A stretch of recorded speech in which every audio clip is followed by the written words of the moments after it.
Hello my dear students, welcome to my YouTube channel brilliant coaching centre Bharsimar. और जिस तरह से मैं लगातार पिछले क्लास की तरह और पिछले वीडियो की तरह बताते जा रहा हूं और इसी तरह से मैं आगे बढ़ा रहा हूं अपने प्रश्नावली को। और आज मैं लेके आया हूं प्रश्नावली 3.2 और आप लोग हमेशा इसका रिवीजन करते रहेंगे। अगर आपने रिवीजन छोड़ा तो आपको ये जल्दी समझ में नहीं आएगा और आप इसे भूल जाएंगे, इसलिए आप इसे अच्छी तरह से समझ लें। और ये ऐसा नहीं है कि अगर आप इसे समझ के बनाएंगे तो कभी भी आप इसे बना सकते हैं, और अगर आप इसे रट्टूमल की तरह, रट्टूमल तोते की तरह अगर बनाएंगे तो ये आपसे दोबारा नहीं बनेगा। तो चलिए मैं चलता हूँ अपने पहले प्रश्न पे, प्रश्नावली 3.2 के, जो क्या है कि कक्षा 10 के 10 विद्यार्थियों ने एक गणित की पहेली प्रतियोगिता में भाग लिया। जब मैंने ये प्रश्न को पहली बार देखा था ना और क्लास में पढ़ाया था, तो यहाँ पर ये x का मान, x का मतलब होता है 10। तो कुछ बच्चों ने बताया था क्या जी सर यहाँ पर तो ये कक्षा x लिखा हुआ है, तो ऐसा नहीं है। अगर आप कक्षा x को भी पढ़ेंगे तो भी सही होगा। और यहाँ पर ये दिया गया ये कि कक्षा x तो होता ही नहीं है, कक्षा 10 होती है। कक्षा 10 के 10 विद्यार्थियों ने एक गणित की पहेली प्रतियोगिता में भाग लिया। यदि लड़कियों की संख्या, यहाँ पे आप ध्यान देंगे कि क्या कह रहा है, लड़कियों की संख्या लड़कों की संख्या से, यहाँ पर अच्छे से ध्यान देंगे कि लड़कियों की संख्या जो है लड़कों की संख्या से 4 अधिक है। तो इसे मैं कैसे बनाऊंगा, इसमें बोल रहा है तो प्रतियोगिता में भाग लिए लड़कों और लड़कियों की संख्या ज्ञात करें। चलिए इसका हल मैं बनाने जा रहा हूं। तो मैं मान लेता हूं, माना कि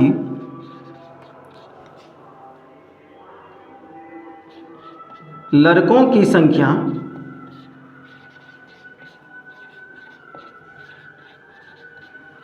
x और लड़कियों की संख्या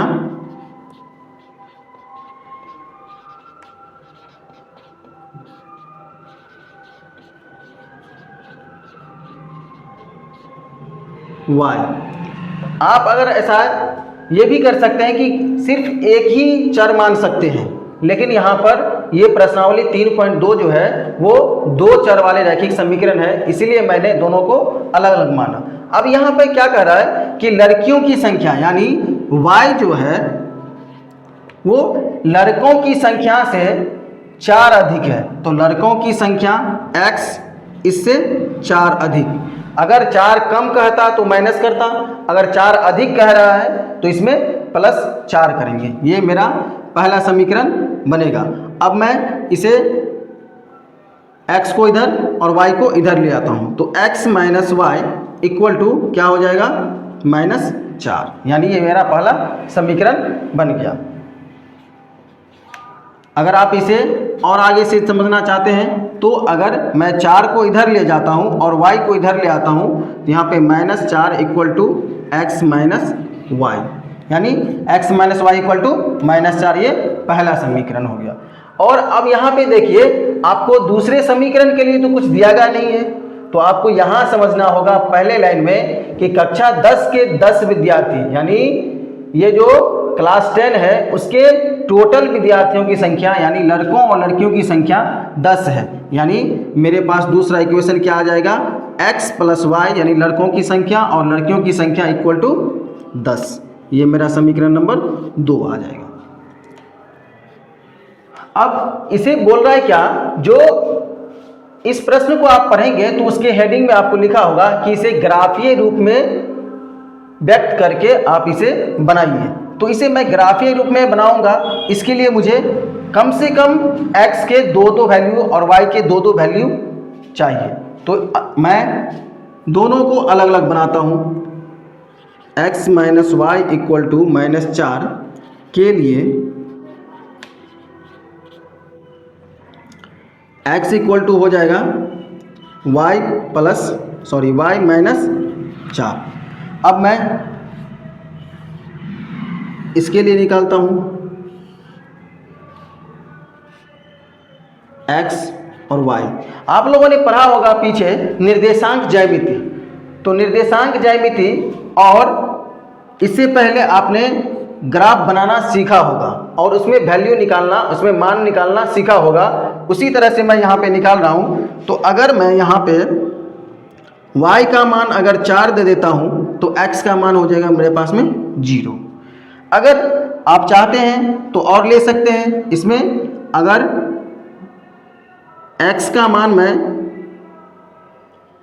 y का मान अगर 0 ले लेता हूँ तो x का मान मेरे पास -4 हो जाएगा। आप निकाल के बना भी सकते हैं। जैसे यहाँ पर x = y - 4 है, तो इसमें अगर आप y का मान 4 लिए हैं तो 4 - 4 = 0, यानी x का मान कितना आ जाएगा 0, जैसा कि मैंने लिखा है।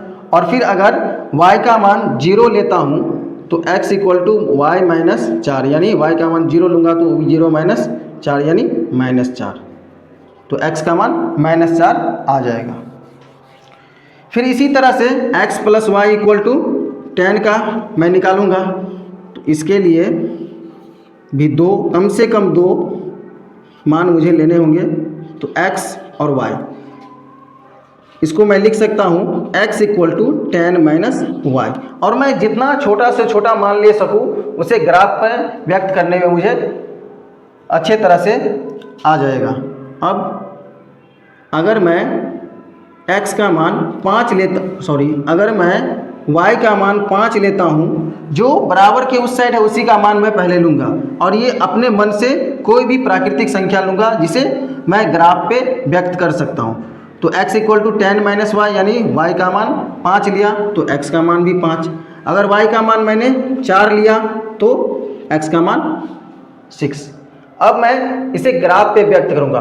मेरे पास तो ग्राफ अभी है नहीं, लेकिन फिर भी मैं अपने खुद से बोर्ड पे बना के आप लोगों को दिखा दे रहा हूं।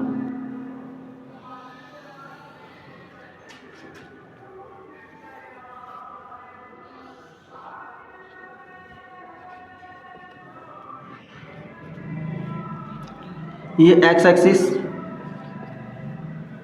ये y एक्सिस 0 राइट साइड में। अब मैं एक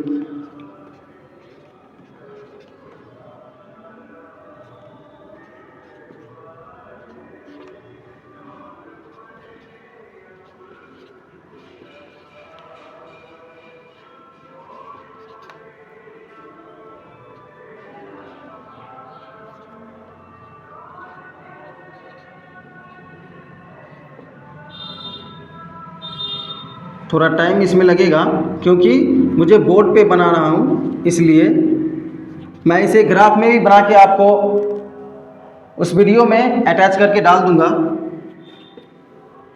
तो यहाँ पे अब मैं इसे ग्राफ पे बनाता हूँ। x = 0, तो x = 0 है और y = 4 है। तो y का मान 4 मेरे पास में यहाँ आ गया और x = 0, तो ये पहला बिंदु मिल गया मुझे पहले समीकरण का। ये हो गया 0,4। दूसरा आ गया -4, x में -4 और y में 0, तो यहाँ पे दूसरा बिंदु आ गया मेरे पास में ये -4,0। अब मैं क्या करूँगा, एक स्केल से इस दोनों बिंदु को एक साथ लेकर के मैं इसे मिलाऊंगा।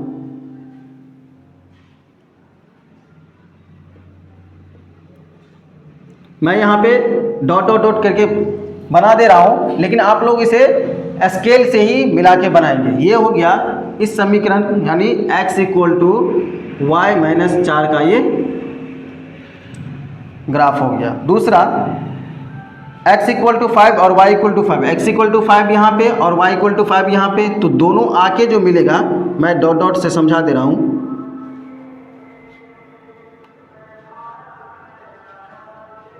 यानी यहाँ पे ये बिंदु आ जाएगा।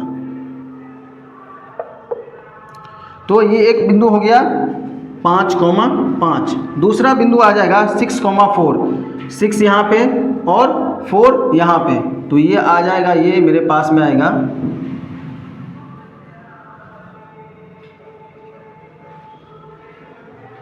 यहाँ पे। अब इस दोनों बिंदु को मैं मिलाऊंगा तो ये लगभग यहाँ पे सीधे निकलेगी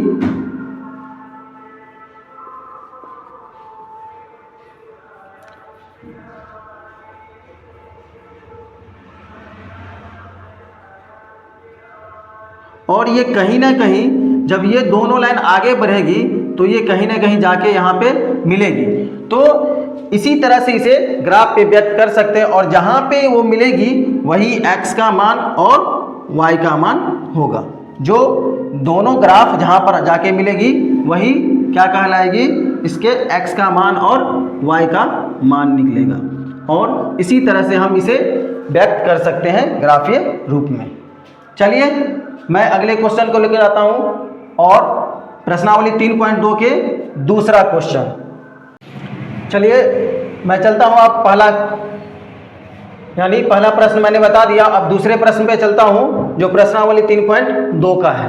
तो 5 पेंसिल तथा 7 कलमों का मूल्य 50 रुपये है, जबकि 7 पेंसिल तथा 5 कलमों का मूल्य 46 रुपये है। जैसा मैंने पिछले प्रश्न में बताया था उसी तरह से सेम इसमें बनेगा। तो ग्राफ आप लोग खुद इसका बना लेंगे, मैं इसका मान निकाल दूंगा, क्योंकि इस पर अभी सामने बोर्ड पे बनाना थोड़ा मुश्किल हो जाता है और इसका मैं जो कॉपी पे बना के, जो ग्राफ पे बना के मैं इसे इस पर डाल दूंगा। तो चलिए, थोड़ा सा लंबा होता ही है ग्राफ विधि से, तो इसलिए मैं इसका हल निकालने जा रहा हूँ। माना कि एक पेंसिल का मूल्य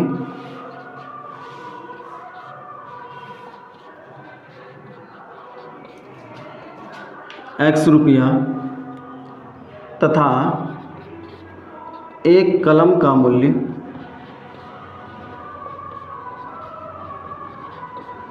y रुपया, तो पहला समीकरण मेरा हो जाएगा 5x + 7y = 50। ये हो गया मेरा पहला समीकरण। फिर दूसरा समीकरण 7 पेंसिल और 5 कलम, तो 7x + 5y = 46 रुपये। अब सेम उसी तरह से मैं इसका पहले समीकरण का ग्राफ निकालता हूँ। तो 5x + 7y = 50 है, तो किसी न किसी एक अचर को मुझे बराबर के दूसरी तरफ ले जाना होगा। तो 5x = हो जाएगा 50 - 7y और x = हो जाएगा 50 - 7y बट्टे 5। अब इसका मैं दो मान कम से कम निकालना होगा और मैं इसे निकाल रहा हूँ। तो x और y, अब इसमें मैं अगर y का मान इसी तरह से लिया जाएगा जिससे ये 5 डिवाइड हो जाएगा। क्यों? इसलिए कि अगर ग्राफ पे मैं दशमलव में मान लूँगा तो ग्राफ पे मैं इसे व्यक्त नहीं कर सकता हूँ। व्यक्त तो कर सकता हूँ लेकिन इसमें क्या होगा कि आप उसे बहुत आगे तक जो आपका सॉल्यूशन निकलना चाहिए वो निकलने में परेशानी होगी। तो मैं इसे जो नीचे में है 5, उसे कटने वाली संख्या को लेकर बनाता हूँ। तो यहाँ पर अगर y का मान मैंने 5 ले लिया तो यहाँ हो जाएगा 7 × 5 = 35, 50 में से 35 घटाऊंगा तो 15, यानी x का मान हो जाएगा 3। अगर मैंने y का मान 0 ले लिया तो यहाँ पे मुझे निकल जाएगा, 7 को मैं 0 से गुना करूँगा 0, 50 में से 0 हो गया 50, यानी 50/5 यानी 10, यानी मेरे पास दो मान आ चुके हैं, एक 3, 5 और एक 10,0। फिर दूसरे समीकरण का 7x + 5y = 46, यानी 7x = हो जाएगा 46 - 5y, x = 46 - 5y बट्टे 7। सेम उसी तरह से मैं इसमें भी दो मान कम से कम निकालूंगा और आप लोग भी इससे अलग दूसरा मान भी ट्राई कर सकते हैं और निकालने की कोशिश करेंगे, या आप इससे आगे भी 2 से 3, 3 से 4, 4 से 5, यानी कम से कम दो मान लेना जरूरी है। तो अगर मैं यहाँ पे x का मान 5, y का मान 5 ले लेता हूँ तो यहाँ पे मेरे पास हो जाएगा 5 × 5 = 25, यानी 46 में से 25 घटाऊंगा तो 21, यानी x का मान 3। तो यहाँ पर मैं दूसरा मान लेता हूँ एक हो गया 3 5 और दूसरा मैं ऐसे लूँगा जो इससे कट जाए। तो अगर मैं यहाँ पे y का मान 12 ले लेता हूँ तो यहाँ पर आ जाएगा 12 पंचे 60 और 60 में से मैं 46 घटाऊँगा तो -14 यानी y का x का मान -2। मेरे पास दो मान दोनों के दोनों समीकरण के उपलब्ध हो चुके हैं। अब यहाँ पर मुझे दिखाई दे रहा है जो 3 और 5 दोनों में है, तो इसका मतलब ये हुआ कि इस ग्राफीय विधि से आप अगर इसे ग्राफ पे बनाएंगे तो 3 5 यानी दोनों इसका भी ग्राफ और इसका भी ग्राफ, दोनों समीकरण का ग्राफ एक ही बिंदु यानी 3 और 5 पे कट करते हुए निकलेगा। तो इसमें हल मेरा निकल गया क्या, x का मान 3 और y का मान 5। ये इसका सॉल्यूशन हो गया और आप लोग इसे अच्छे तरह से समझेंगे।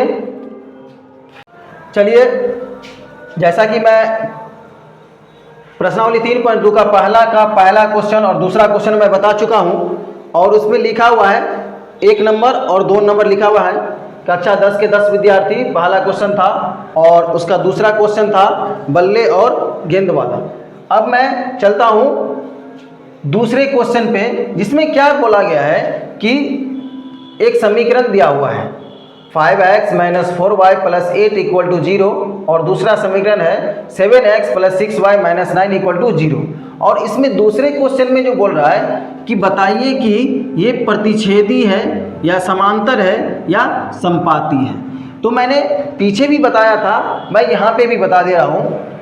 अब इसको निकालने का प्रोसेस यही है कि पहले मैं a1 निकालूंगा, क्योंकि दो चर वाले रैखिक समीकरण का जो मानक रूप होता है a1x + b1y + c1 = 0 और a2x + b2y + c2 = 0। तो उसी तरह से a1 = 5, b1 = -4 और c1 = 8, a2 = 7, b2 = 6 और c2 = -9। अब यहाँ पे मैं a1/a2 निकालूंगा तो a1/a2 = 5/7, b1/b2 = -4/6 और c1/c2 = 8/-9। मैं इसे माइनस को ऊपर ले जा सकता हूँ तो -8/9। अब यहाँ आप लोग भी देख रहे होंगे और मैं भी देख पा रहा हूँ कि a1/a2 और b1/b2 दोनों बराबर नहीं है। तो मैं लिख सकता हूँ कि a1/a2 is not equal to b1/b2।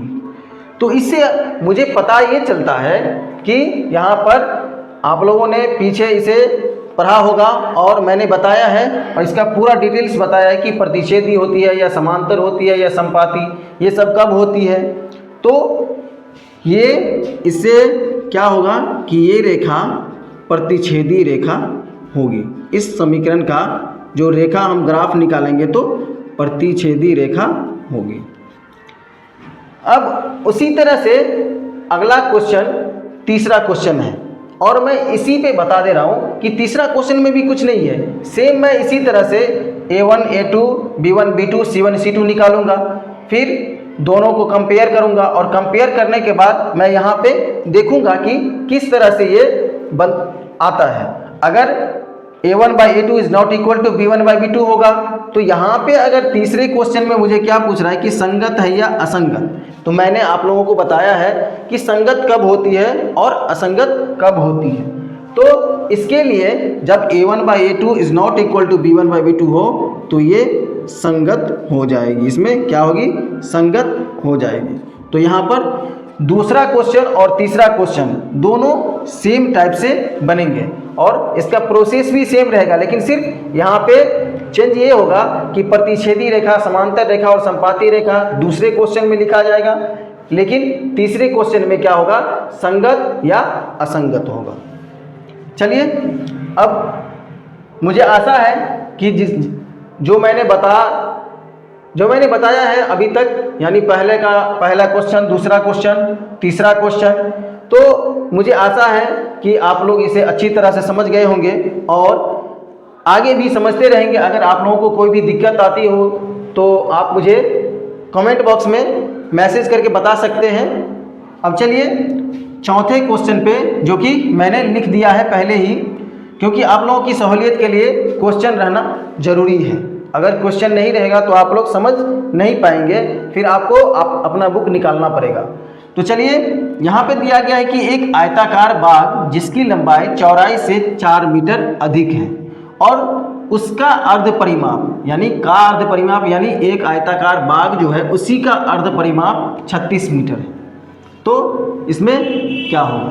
तो मैं मान लेता हूँ इसके हल के लिए, जो इसमें लंबाई चौड़ाई से 4 मीटर अधिक है, इसे दो तरह से आप बना सकते हैं, एक चर वाले में भी और दो चर वाले में भी। तो यहाँ पे आपको नहीं बताया गया है कि आप एक चर वाले में बनाएंगे या दो चर वाले में, तो आपको जो सहूलियत हो उसे बना सकते हैं। मैं मान लेता हूँ अभी एक चर वाले में, माना कि यहाँ पर लंबाई जो है सो चौड़ाई से 4 मीटर अधिक है। तो मैं मान लेता हूँ, माना कि आयताकार बाग की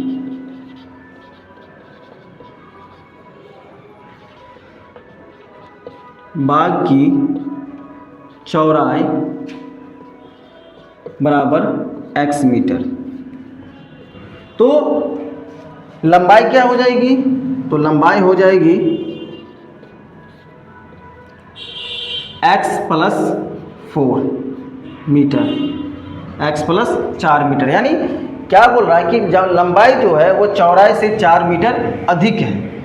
अब ये उसका अर्ध परिमाप, यानी अर्ध परिमाप जो है वो दिया गया है। तो अर्ध परिमाप, आयत का अर्ध परिमाप दिया गया है 36 मीटर। तो आप लोग जानते हैं, पिछले क्लास में भी आपने पढ़ा होगा, 9th में या 8th में या उससे नीचे भी, जो आयत हो या आयताकार कोई भी वस्तु हो तो उसकी परिमाप क्या होती है। तो मैं लिख दे रहा हूँ, आयत की परिमाप बराबर 2 इंटू लंबाई प्लस चौड़ाई। यहाँ पे पूछ रहे अर्ध परिमाप, यानी इसका आधा परिमाप। तो आधा परिमाप में क्या करूंगा, इसे 2 से डिवाइड कर दूंगा। यानी अगर किसी भी चीज को मैं आधा करता हूँ तो इसको 2 भागों में बांटता हूँ। जैसा कि अगर ये मार्कर है तो इस मार्कर को मैं 2 भागों में बांटूंगा, यानी इसका आधा करूंगा तो ये बीच से आधा करूंगा तो ये 2 भागों में बढ़ जाएगा, यानी इसे 2 से डिवाइड करेंगे तो 2 कट जाएगा। तो इसका अर्ध परिमाप हो जाएगा, अर्ध परिमाप क्या हो जाएगा, अर्ध परिमाप लंबाई प्लस चौड़ाई। तो मैं यहाँ पे लिख सकता हूं, जो अर्ध परिमाप की जगह लंबाई प्लस चौड़ाई बराबर 36। तो लंबाई मेरे पास में x,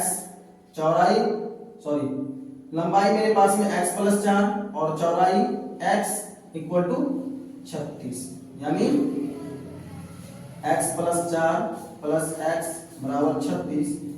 तो x 2x plus 4 equal to 36, यानी 2x equal to 36 minus 4, 2x equal to 32, x equal to 32/2, यानी x इक्वल टू मेरे पास में आ गया 16 मीटर।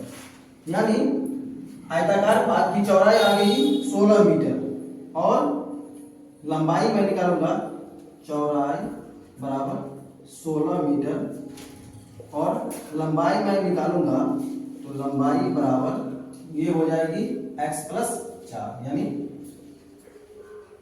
x के जगह 16 प्लस 4, यानी ये हो जाएगा 20 मीटर। यानी इस तरह से ये चौथा क्वेश्चन का जो मैंने निकाला है लंबाई और चौड़ाई, और यहाँ पे पूछ रहा है कि बाग की बीमाएं निकालें। तो आप लोग इससे घबराइएगा नहीं। बीमा क्या होती है, जो इसका बीमा मतलब भुजा, यानी कि आयत की जो आयताकार बाग है उसकी भुजाएं, यानी लंबाई और चौड़ाई। आयत में 2 ही भुजा होती है, डायगोनल को यानी विकर्ण को छोड़ करके एक लंबाई और एक चौड़ाई। तो यही लंबाई और यही चौड़ाई इसकी बीमा कहलाती है। तो अब मैं बता रहा हूं आप लोगों को, जो ये इसका प्रश्नावली 3.2 का छठा क्वेश्चन, यानी जो मैंने पीछे बताया था उसमें एक क्वेश्चन नंबरिंग मिस्टेक हो गया था। क्वेश्चन नंबर 5 था, जो आयताकार बाग की लंबाई थी वो क्वेश्चन नंबर 5 था।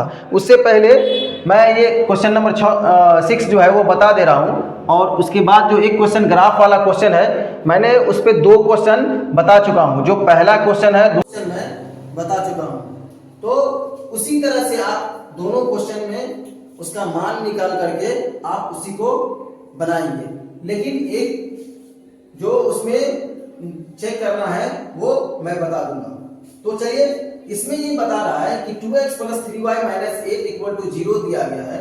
इसी तरह से एक आप ऐसा समीकरण लिखिए जो क्या है कि पहला प्रतिच्छेद करती हुई रेखा, पहला प्रतिच्छेद करती हुई रेखा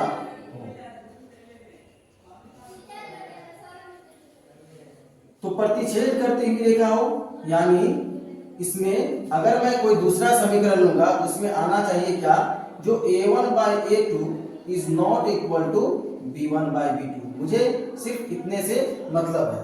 तो a1/a2 और b1/b2 बराबर नहीं होनी चाहिए। उसके अलावा यानी कि मैं यहाँ पे एक ले लेता हूँ 3x - 2y + 5 = 0। आप इसके अलावा भी कोई दूसरा इक्वेशन, एक दूसरा समीकरण ले सकते हैं। फिर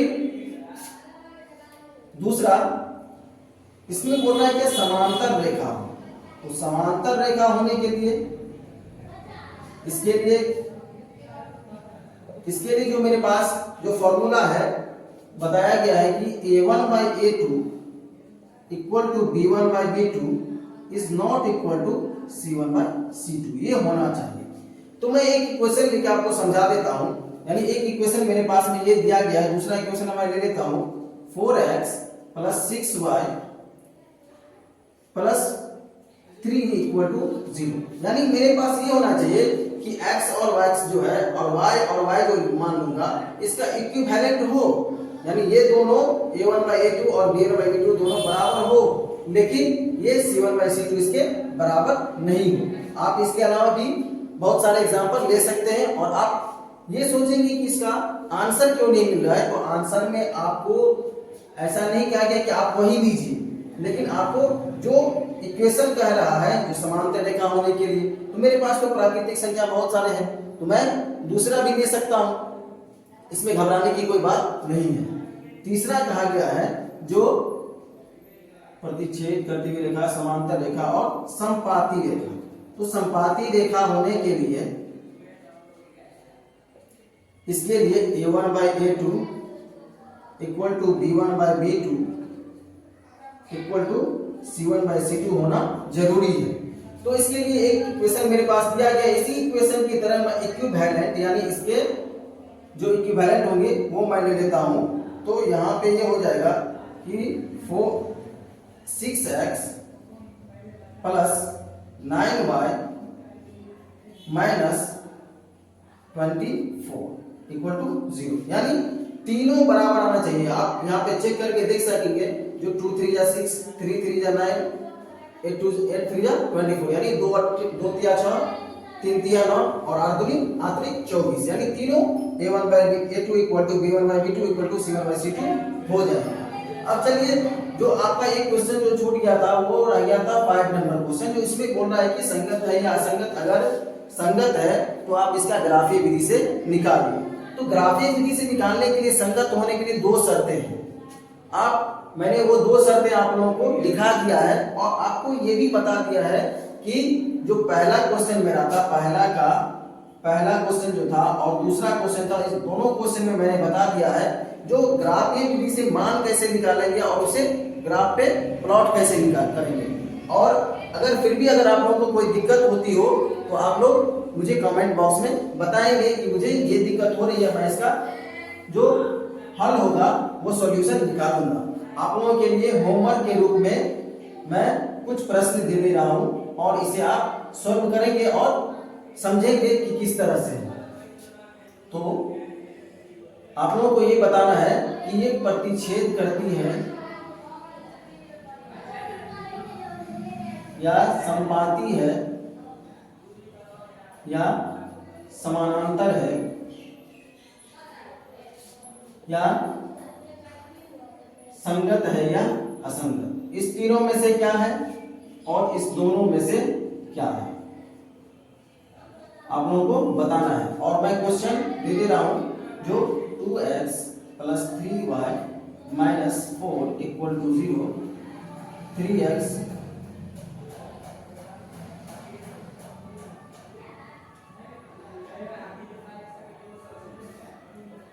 4x + 6y - 8 = 0। और दूसरा क्वेश्चन 3x x + y - 2 = 0 और 3x + 3y - 6 = 3x - 2y + 4 = 0। और तीसरा प्रश्न ये है कि 4x - 2y + 9 = 0 और 8x -